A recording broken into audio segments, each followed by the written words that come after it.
Gold, trusted gold buyers. మీరు తాకట్టు పెట్టిన బంగారాన్ని విడిపించి ఈ రోజు ఉన్న మార్కెట్ ధరకు కొనబడను. నీ ప్రాణం కాపాడడానికి నీకు నిజం తెలిస్తే నిన్ను చంపేస్తాడేమోనని భయంతో నీకు చెప్పుండదు. పాపానికి ప్రాయశ్చిత్తం కావాలమ్మా. దానికి మార్గం నేను చెప్తాను. మనం ప్రతీకారం తీర్చుకోవాలి. నీకు రఘు దక్కేలా నేను చేస్తాను. నీ తండ్రి చావుకి పగ తీరేలా చేస్తాను. ఆలోచించు.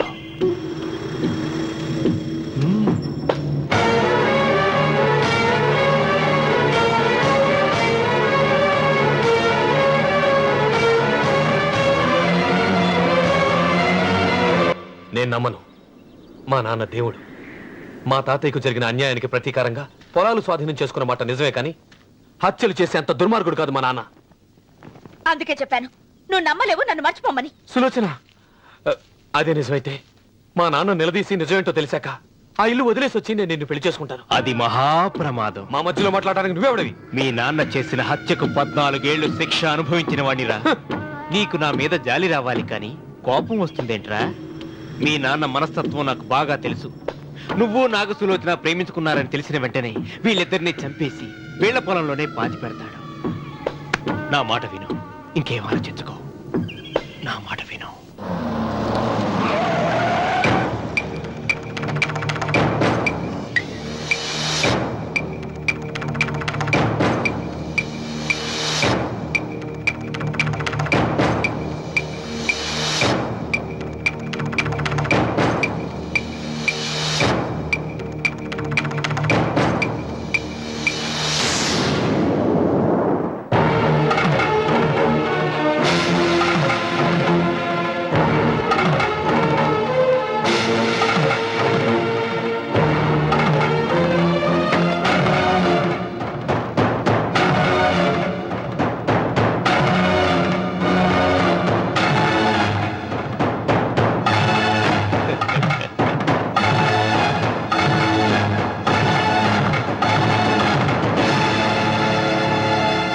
అన్నయ్య నమస్కారం.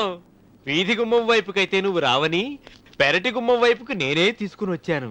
మీ నాన్న ఇచ్చే ముష్టి డబ్బుతో బ్రతికి నాగసులోచనని ప్రేమించావు. మీ నాన్న ఈ పెళ్లికి ఒప్పుకోడు కదరా అన్నాను. లేచిపోతావన్నాడు. లేచిపోతే మీ నాన్న పరువు ఏమవుతుందని నేనే దగ్గరుండి ఈ పెళ్లి జరిపించానన్నయ్య. వాళ్ళ నాన్నను చంపిన పాపానికి ఈ మాత్రం పుణ్యం చేయాలి కదా. వాళ్ళ నాన్నని ఎవరు ఎక్కడ ఎలా చంపారన్నది నేను ఎవ్వరితో చెప్పలేదు.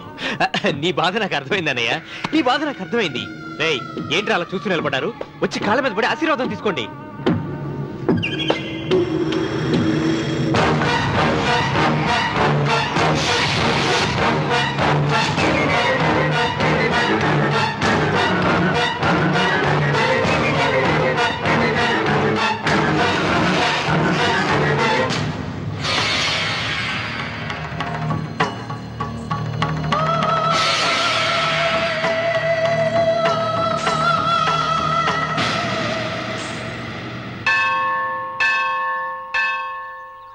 అమ్మా, 100 ఎకరాల ఆశావినని చెప్పినందుకు 30-70 అనే పిల్లని పరిచయం చేసి పెద్ద శిక్ష చేసావు తల్లి.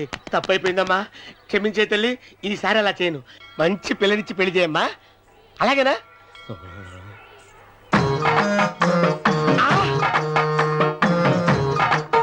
తల్లి, అమ్మా, అమ్మా, సూపర్ ఫిగర్ తల్లి.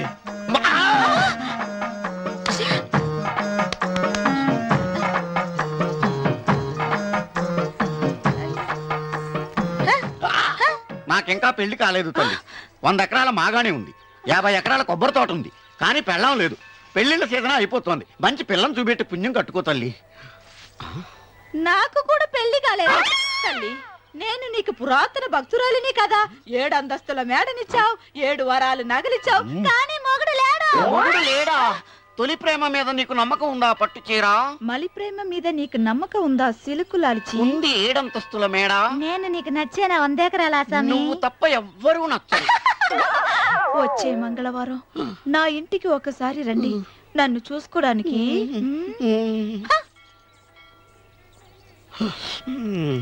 తొలి ప్రేమలు అంత తడిచిపోయావా? తడిసి ముద్దయిపోయాను. ఇదెంత? 30. ఇదెంత? 70. అంతే కదా. ఇప్పుడు నువ్వు తొలి ప్రభలో పడ్డావే ఆ. దాని దగ్గరికి వెళ్ళి ఆ. ఇది 30 ఇది 70 అని చెప్తే దాన్ని చేసుకో. అలాగే ఆ, ఏ తొలి ప్రేమ వెళ్ళు ఆకు చేసుకోరా. 30 70 రే తొలి ప్రేమ టింగ్ ఇదెంతో చెప్పు ఇదేంటి ఇది ఆ. టింగ్ టింగ్ టింగ్ మో. ఇదెంత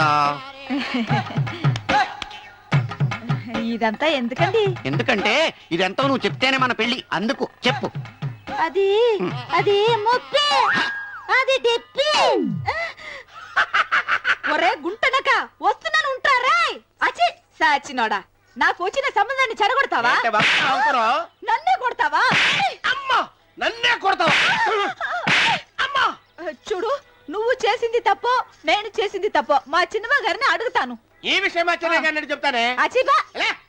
అరే వాం యస్యో నామ రూపాభ్యాం యా దేవీ సర్వమంగళాదయో సోస్మరణాత్ పుంసాం సర్వతో జయమంగళం శ్రీమంగళ గౌరీ దేవతాయై నమః.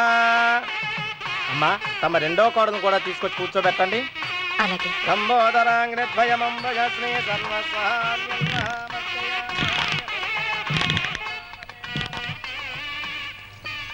ఏంటమ్మా ఇంకా అలాగే ఉన్నావు? నువ్వు ఈ పూజకి ఏర్పాటు చేయమంటేనేగా మీ మామగారికి ఇష్టం లేకపోయినా ఒప్పించాను. అందరూ వచ్చేసారు. చీర మార్చుకుంటా. నాకున్న చీరల్లో ఇదే మంచిది. నా దగ్గర పట్టు చీరను తీసుకో. మీరు కట్టి విడిచిందా? లేదమ్మా, కొత్త పట్టు చీర ఉంది. వద్దులేండి. పోనీ నాగలైనా పెట్టుకోమా. మీరు పెట్టుకోక మిగిలినవా? కాదమ్మా, నా దగ్గర 7 వారాల నగలున్నాయి. దేవుళ్ళకి కావాల్సింది చీరలు నగలు కాదు, భక్తి. వస్తున్నాను, పదండి.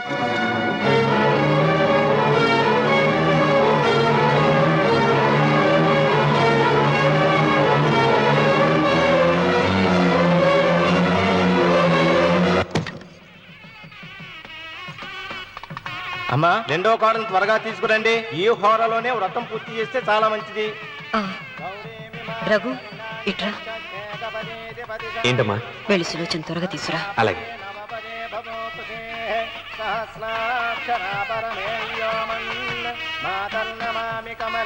ఏమంది? రానుందమ్మా. ఎందుకని? ఎందుకని ఇంతమందిని అడుగుతున్నారా? ఈ వ్రతం పెట్టింది ఎందుకు? ఆ నా పెద్ద కోడలు కోటీశ్వరరాలు, అందుకే 25,000 రూపాయల పట్టు చీర కట్టుకుని 10 లక్షల రూపాయల బంగారం ఒంటి మీద వేసుకుందని గొప్పగా చూపించి నా రెండో కోడలు ఏమీ లేదన్న నమ్మకం కదా. మాట్లాడక. అమ్మా నీ కొత్త పట్టు చీర నగలు తనకివ్వమ్మా. ఇస్తానన్నాను రా, తానే వద్దంది. అయ్యో అయ్యో అయ్యో, ఎంత అబద్ధం! ఇస్తానన్నారా? మీరు ఇస్తానన్నారా? చూసారా చూసారా ఎంత అబద్ధం ఆడుతున్నారు? మీ మొహానికి ఈ నేత చీర వస్తున్నారు చాలే అన్నదు. నాగసులోచన, మీరు అలా అన్నారని ఈ ఇంటి మూలంగా చచ్చిపోయిన మా నాన్న మీద ఒట్టేసి చెప్తున్నారు. మీరు మీ ఆయన మీద ఒట్టేసి చెప్పండి. నేను మా ఆయన మీద ఒట్టేసి చెప్తున్నాను. ముత్తైదువులను పిలిపించింది పసుపు కుంకుమలు గాజులు ఇచ్చి పంపటానికి గాని ఈ ఇంటి 4 గోడల మధ్య జరిగిన దానికి సాక్ష్యాలు రుజువులు ఇప్పించి పంపటానికి కాదు. నాగసులోచన, ఈ ఇంటికి 2 సింహద్వారాలున్నాయి. దేవుడిని ప్రేమించే వాళ్లకు ఒక గుమ్మం, దేవుడిని ద్వేషించే వాళ్లకు 2వ గుమ్మం. నీ ఇష్టం వచ్చిన గుమ్మం వైపు నువ్వు వెళ్ళవచ్చు.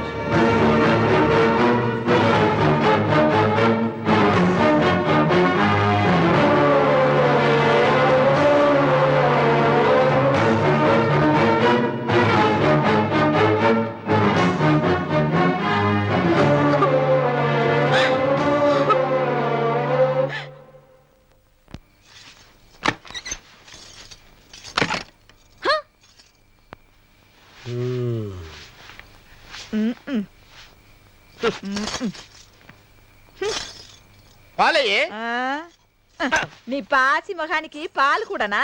సగం నేను తాగి సగం పిల్లికి పెట్టా. ఇందులో కాస్త ఎంతమంది కూడా కలుపుకోపోయావా? పేడ విరగడేది. అసలు నిన్ను అనుకుని ప్రయత్నం లేదే. నిన్ను నాకు కట్టబెట్టిన మా చెన్నయ్య గారిని అనాలి. నేను కూడా మా చిన్నమ్మ గారు బలవంతం చేస్తేనే నిన్న చేసుకున్నాను రా సచ్చినోడా. అయ్యో ఎంత పోసు కొట్టావయ్యా! 100 ఎకరాలు ఎగసాయ అన్నావు. నువ్వు సర్ది కూడా అన్నప్పుడే నేను తెలుసుకోవాల్సింది. నీ కాడగానా? నువ్వు తక్కువ చేసావే? 30 70 అన్నప్పుడు నేను అర్థం చేసుకోవాల్సిందే. పట్టు చీర కట్టి మీ అమ్మాయి గారి నగలని దిగేసి సిగ్గుపడుతూ వచ్చి ఇలా కూర్చున్నావే. అసలు నీ దగ్గర ఏం ఆస్తుందని నేను చూసి. ఎందుకు అరుస్తున్నావు? అమ్మో అన్నవరం తగ్గు తగ్గు అన్నవరం తగ్గు తగ్గు.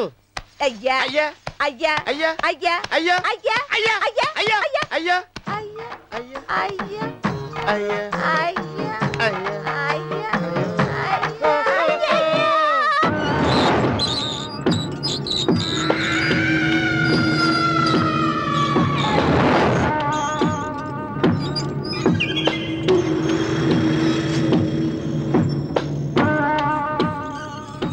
ఏమండి అటు చూడండి.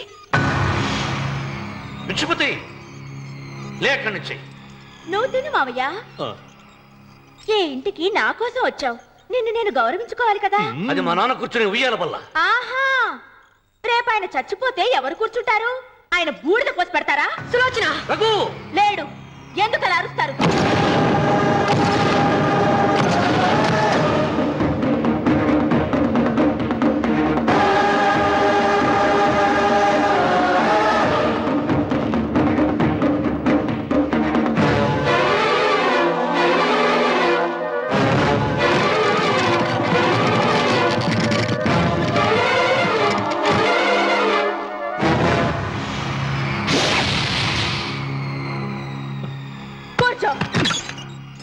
నువ్వు ఈ ఉయ్యాల బల్ల మించి లేచావంటే నన్ను చంపుకు తిన్నట్టే. అన్వర్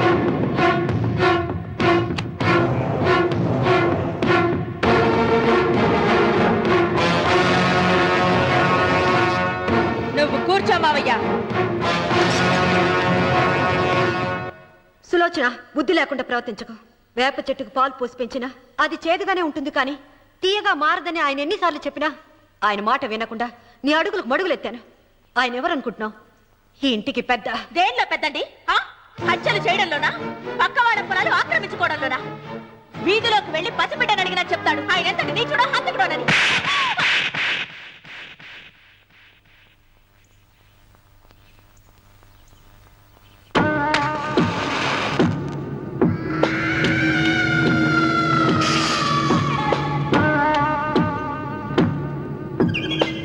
అమ్మా, నువ్వెన్నైనా చెప్పు, నా భార్య మీద చేయి చేసుకోవడం నేను సహించలేను. రఘు, అన్నయ్య నీ భార్య మీద చేయి చేసుకోవడం తప్పే, కానీ దానికోసం వాటాలు పంచమని చెప్పడం న్యాయం కాదురా. నాన్న అన్నయ్యని కూడా తన వాటా తీసుకుని వెళ్ళిపోమంటున్నారు. కావాలంటే నేను నీ భార్య కాళ్ళు పట్టుకుని క్షమాపణ చెప్తాను. అమ్మమ్మమ్మమ్మమ్మమ్మమ్మమ్మమ్మ, నేను 100 సార్లు మీ కాళ్ళు పట్టుకుంటాను. మా బతికేదో మమ్మల్ని బతకనివ్వండి. ఏంటి నించున్నారు? రండి, అక్కడ ఎదురు చూస్తున్నారు. చేసినంత చేసి కాళ్ళు పట్టుకుంటున్నట్టు మహాతల్లి. నీ కన్నీళ్లకు రాళ్ళు కరుగుతాయి గాని కన్నవాళ్ళు కరగరు సీత.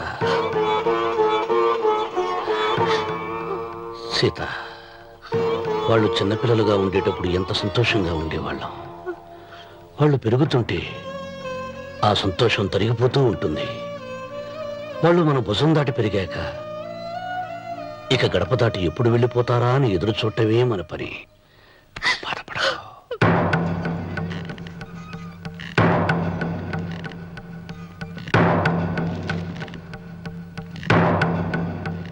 ఇదేంటి లారి గారు, ఆస్తి మాత్రమే 3 వాటాలుగా రాశారేంటి? అమ్మ నగలో నాకు వాటా ఉందిగా. ఆ నగల గురించి కూడా దీంట్లో రాయండి.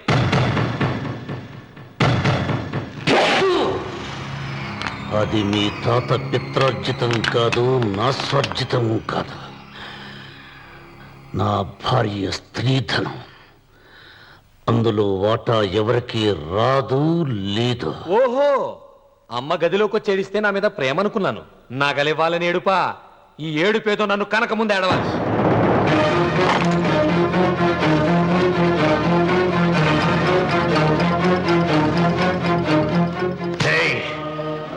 మీ అమ్మను ఎంత మాట అన్నావురా?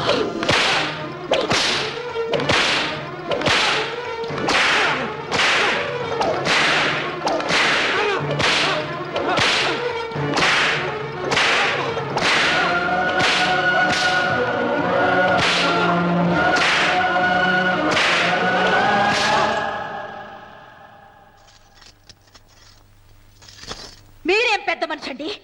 పెళ్ళైన కొడుకుని కొడతారా? ఆస్తి ఇవ్వడం ఇష్టం లేకపోతే ఇష్టం లేదు అని చెప్పండి. కూలి చేసుకుని బతుకుతాం, లేదా ఆలయం ముందు అడుక్కు తిని బతుకుతాం. ఇప్పుడు ఆయన మీ కొడుకు కాదు, నా మొగుడు. నా మొగుణ్ణి కొట్టే హక్కు మీకు లేదు.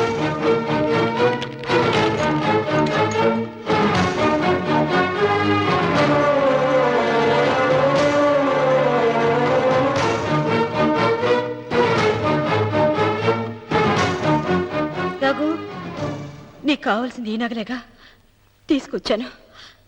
తీసుకోరా. వద్దమ్మా, వద్దు. కాదన్నయ్య. వద్దమ్మా, నా మాట విను. ఒక తల్లి కడుపున పుట్టకపోయినా నన్ను అన్నయ్య అని పిలిచావు. నా ఇల్లు నీకు పుట్టిల్లమ్మా. ఆడపడుచు బతికుండగా పుట్టిన నగలు పంచడం శుభం కాదమ్మా, శుభం కాదు. రే రఘు, ఆ నగలి బదులుగా నా పొలం, నా ఇంట్లో బంగారం అంతా నీకు ఇచ్చేస్తాను. తీసుకెళ్ళిపోరా. అలాగే లాయర్ గారు, అవి కూడా రాయండి.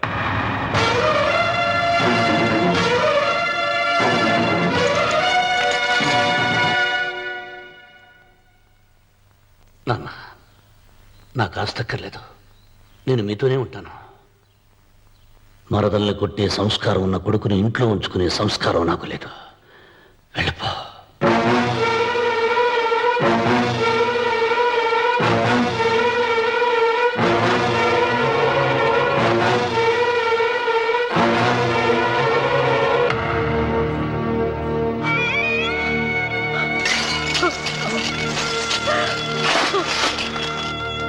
సీతమ్మ, అమ్మా సీతమ్మ, సీతమ్మ. ఒరే రావుడు, నాకేదో భయంగా ఉందిరా. ఆ దేవుడి శాపం తగిలింది. లేకపోతే నీ కుటుంబం ఇలా ముక్కలైపోవడం ఏంటి? నా మాట విను, వెళ్ళు. ఆ శివలింగాన్ని తిరిగి తీసుకొచ్చి యథాస్థానంలో ప్రతిష్ఠించరా.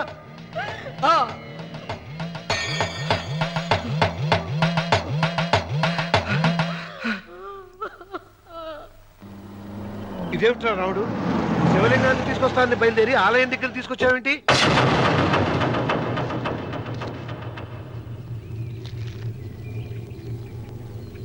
ఎలారా ఈ ఆలయాన్ని పడగొట్టాలి? ఎప్పుడు రా సంబశివరావు పొలం నా సొంతం అవుతుంది? వెంకన్న, నా పట్టుదల కోసం నేను ధరించిన ఈ నల్ల చొక్కా ఎప్పుడు రా మార్చేది? ప్రతీకారం కోసం ప్రమాణం చేసి వేసుకున్న నా తండ్రి మొలతాడు ఎప్పుడు రా నా మెడ నుంచి ఊడిపడుతుంది? వెంకన్న, చెప్పరా, ఆ ఆలయాన్ని పడగొట్టి ఉపాయం చెప్పు. ఇంత జరిగినా కూడా నీ అహంకారం తగలేదురా? నారు పొయ్యకుండా నీరు పెట్టకుండా ఈ ప్రపంచంలో పెరిగేది ఒక్కటే, అహంకారం. అది నా సొంతం.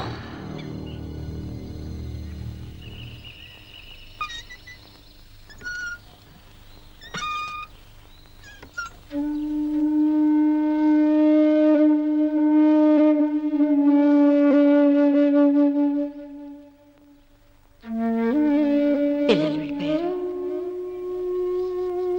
కోడళ్ళు వెళ్ళిపోయారు. వచ్చే రాఖీ పండుగ నాటికి ఇది కట్టడానికి నేను కూడా ఉండకుండా వెళ్ళిపోతానేమో. చచ్చా, అవే మాటలమ్మా. నువ్వు నిండు 100 ఏళ్ళు బతకాలమ్మా. 15 రోజులు కూడా పిల్లలు లేకుండా బతకలేకపోతున్నదని 100 ఏళ్ళు ఎలా బ్రతకగలనన్నయ్య?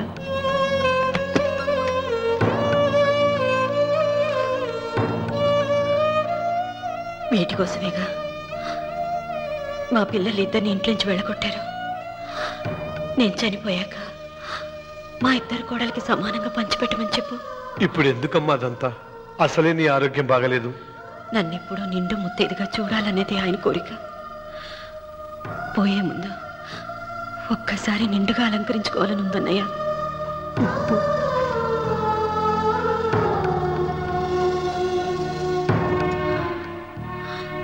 ఈ అన్నయ్య లేకపోతే నా ఈ కోరిక తీరేది కాదు. నీ చేతులతో అలంకరించన్నయ్య.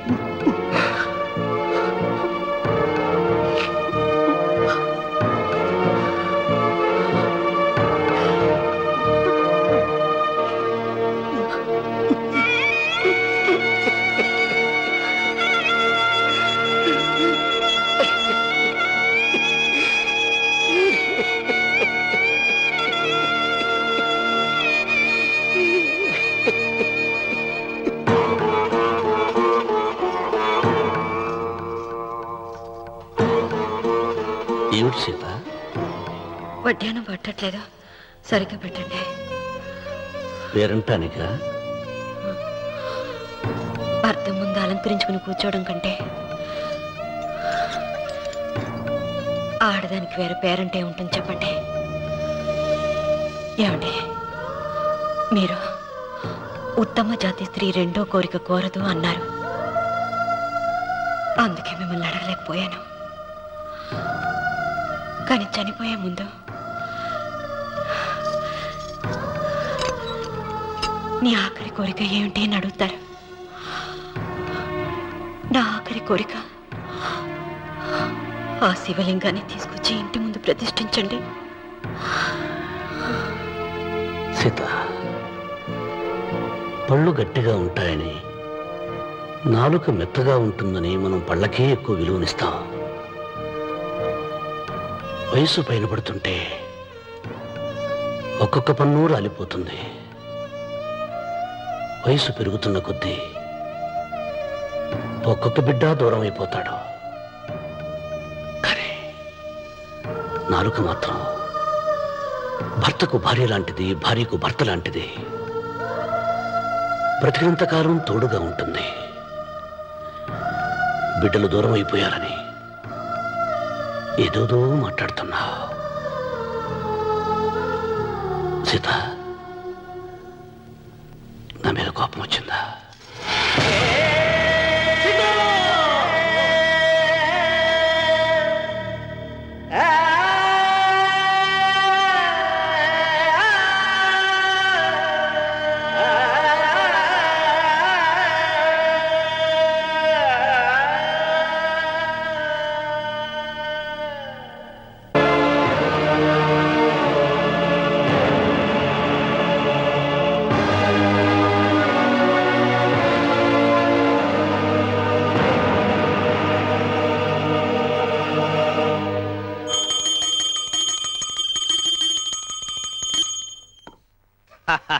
అక్కడ రామన్న చౌదరి చచ్చిన పేళానికి దీపం వెలిగించాడు, ఇక్కడ ఈయన అమ్మూరికి ఆరతి వెలిగించాడు.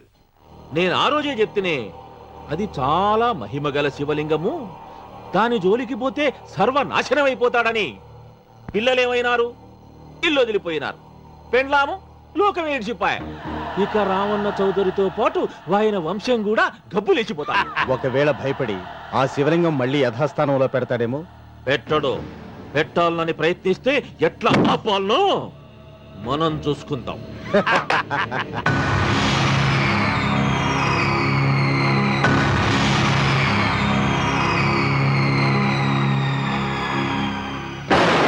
ఆలయాన్ని పడగొట్టించి ఆలయమే లేదు కాబట్టి ఇక పొలం ఎందుకని ప్రశ్నించి అప్పుడు నా స్వాధీనం చేసుకుంటాను.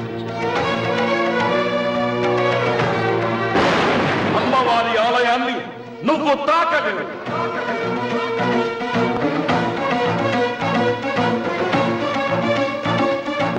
ఆ ఆలయాన్ని పడగొట్టలేదండి.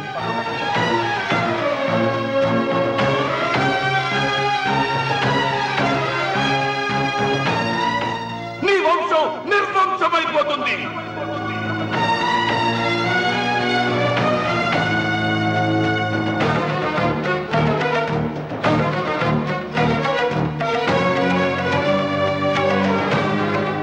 ఆ శివలింగాన్ని తీసుకొచ్చి ఇంటి ముందు ప్రతిష్ఠించండి.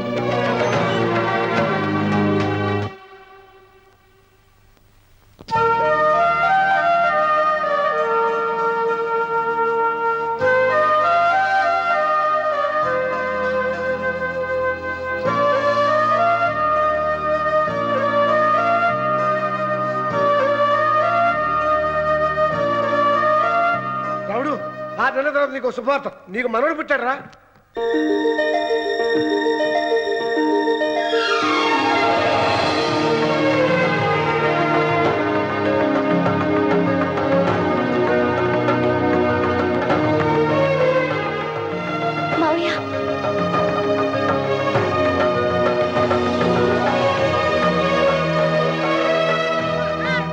నా వంశం నిర్వంశమైపోతుందని జటాధారి శపించిన ఎదిరించి నా ఇంట పుట్టిన మొదటి వంశాంకురం.